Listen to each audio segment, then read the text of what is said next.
Olá, meus caros, sejam muito bem-vindos ao canal Telamix. Eu sou o Luiz Felício e a partir deste momento vocês estão convidados a fazer parte deste nosso bate-papo a respeito de uma das produtoras mais importantes para a história do cinema, sobretudo quando nós falamos do gênero de terror.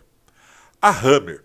Sim, ela que foi responsável pelos principais títulos de horror dentre os anos 30, 40, 50 até o início dos 70 e que imortalizou vários personagens como Conde Drácula, Lobisomem, a Múmia e tantos outros para essa trajetória cinematográfica nas quais eles se incluem até nos dias de hoje, mesmo sendo lançados aí por outros estúdios. A história da Hammer ela é muito vasta e ela vai muito além disso. E eu tive até de resumir algumas coisas para a gente poder dar uma síntese mais prática para esse vídeo, digamos assim.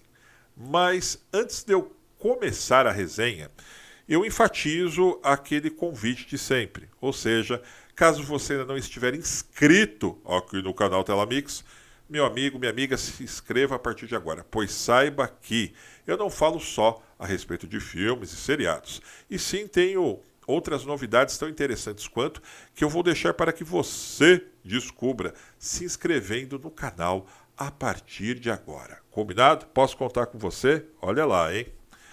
Bem, meus caros, tudo começou quando a Hammer Film Productions, uma empresa inglesa de cinema, foi lançada em 1937 na Escócia. Mas, a partir do momento que lançaram, em 1957, A Maldição de Frankenstein, que foi um enorme sucesso, decidiram se especializar apenas no gênero de horror. No ano seguinte, então, veio a confirmação de tudo isso, com o Vampiro da Noite. Esse que acabou dando boom, a sequência do Drácula no cinema, comandada então pela Hammer Film Productions, como nós dissemos ainda há pouco, aonde imortalizaram ninguém mais que ninguém menos que Christopher Lee. Vocês com certeza, no mínimo, já ouviram falar desse cara, não é mesmo? Assim vieram os filmes As Noivas do Vampiro, de 1960, Drácula, o Príncipe das Trevas, de 66, Drácula, o Perfil do Diabo, de 68, O Sangue de Drácula, de 1970, O Conde Drácula, do mesmo ano, Drácula no Mundo da Minissaia, de 1972. Esse eu não assisti ainda, mas é muito hilário o filme. Prometo que eu vou até trazer um review aqui. Olha só, Drácula no Mundo da Minissaia. Os Ritos Satânicos de Drácula, de 73, e A Lenda dos Sete Vampiros, de 74, que eu super recomendo, é um dos meus filmes favoritos. Acontece que, durante seus anos mais bem-sucedidos, a produtora dominou, como nós dissemos ainda há pouco, o mercado de horror, desfrutando de uma ótima distribuição mundial e um sucesso financeiro considerável. Afinal de contas, não eram todas as produtoras que tinham esse ímpeto de arriscar de verdade no gênero de horror, haja visto que ainda existia um conservadorismo religioso muito grande durante esse tempo. Esse sucesso, na verdade, ele acabou alavancando uma parceria com um dos principais estúdios de Hollywood. Estou falando da Warner Brothers. As duas maiores revelações da Hammer foram os britânicos Peter Cushing e Christopher Lee.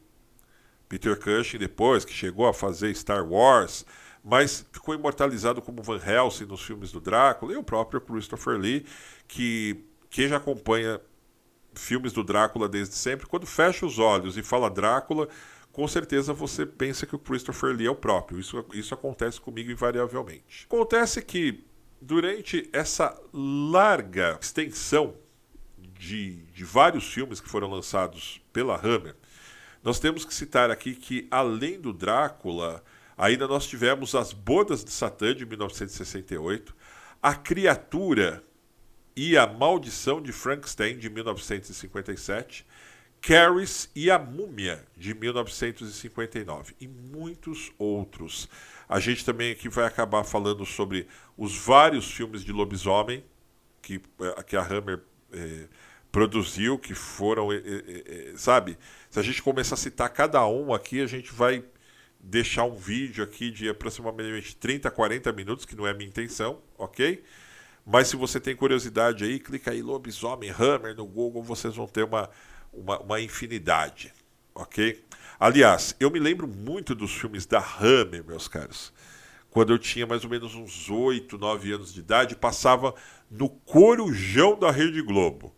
Ou seja, acabava, ok, whatever, tela quente, vinha o Jornal da Globo e em seguida começava o Corujão lá pela 1h da manhã e até as 3, 4 horas, antes da emissora entrar fora do ar, gente. Nessa época as TVs ficavam fora do ar com color bar, que são aquelas barras coloridas, e musiquinha tocando até 6, 7 horas da manhã. Imagina isso com streaming hoje em dia, né? Mas voltando a falar, eu lembro que eu assistia só o comecinho, porque tinha que dormir no dia seguinte, aí passava o Vampiro da Noite, passava o Lobisomem, passava a Múmia, e a gente ainda nos anos 80 achava que aquilo era o máximo. Acontece que, em 2000, a Hammer foi comprada por um consórcio, incluindo o publicitário e colecionador de arte Charles Sett e os editores Neil Mendoza e William Sigurd. A empresa anunciou, então, que tinha planos para voltar a produzir filmes de terror, claro. Mas, até então, nada havia sido feito ainda. Até que, em maio de 2007, a empresa foi vendida mais uma vez para um consórcio liderado pelo magnata holandês John de Mol, aquele mesmo cara que começou a história do Big Brother lá na Europa, ok? Que anunciou que gastaria 50 milhões em novos filmes de terror. E também o proprietário adquiriu o catálogo de filmes do grupo Hammer, que é composto por mais de 295 produções. Vocês entenderam agora por que eu resumi o vídeo? Imagina a gente falar de tudo isso aqui, não é mesmo?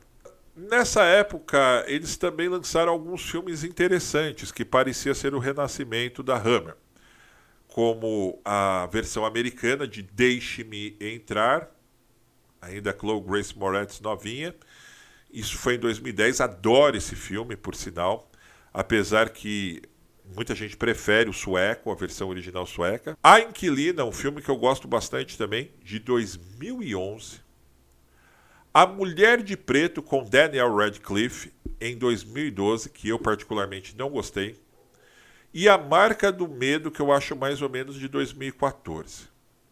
Mas acontece que, desde então, a produtora, que ainda é de posse desse magnata holandês, não produziu absolutamente mais nada. A Hammer, ela não faliu, ela não fechou, mas segue aí nesse ato de quase 9 anos sem lançar nenhum novo título.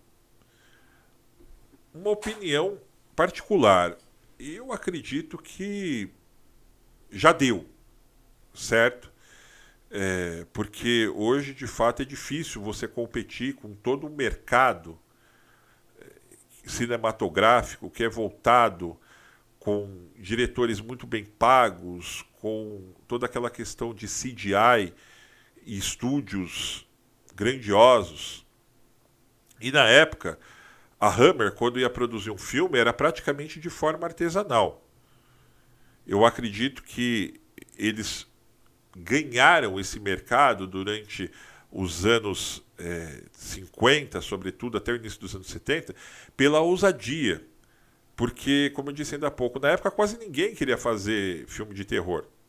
Ok? Tinha alguns italianos lá, né, que até ousavam nos anos 60 querer investir. Tinha o nosso Zé do Caixão aqui no Brasil, outro cara ousado pra caramba. Mas quando a galera ia ver um filme de terror no cinema nessa época, se esbarrava, como eu disse ainda tudo, num fator religioso. Então uma família não ia assistir um filme de terror junto no cinema, era muito difícil. Quando passava um filme de terror na televisão, tinha uma televisão em casa só, mesmo lá nos Estados Unidos nessa época, a mãe chegava e trocava de canal, porque falava que era coisa do diabo. Todo mundo tinha que ver escondido. Então eles ganharam muito mais essa questão de ousadia na época. Hoje não, hoje existe já um mercado consolidado que venceu todas essas babaquices, certo? De preconceito, de que não presta, e apesar que algumas pessoas ainda têm a cabeça meio pequenininha, né? Mas 98% já distinguiu esse preconceito e hoje deu lugar, sim, a um mercado gigantesco financeiramente, ao qual eu acredito que é onde a Hammer não conseguiu sobreviver em termos do lançamento de novas produções. E como o cara que comprou é mega, ultra rico, ele não está se importando se ele vai precisar lançar um filme o ano que vem ou não. Mas ele pode ostentar todo esse catálogo, cujo alguns filmes, meus caros, uma dica preciosa, estão aqui no YouTube. Basta. Não sei se é legal ou ilegal, mas eu sei que o YouTube já deixou há algum certo tempo aqui. Digita aí o vampiro, o lobisomem. Você vai. Procura o catálogo da Hammer e digita aqui que você vai achar alguns filmes dublados, inclusive. É isso então, meus caros. Conhecemos um pouco hoje a respeito da história desta super produtora que foi a Hammer. E tão breve eu voltarei aqui, com certeza, com mais novidades cinematográficas para continuarmos esse nosso bate-papo. Não se esqueça de se inscrever no canal, caso ainda não estiver inscrito. E com certeza nós nos veremos no próximo vídeo.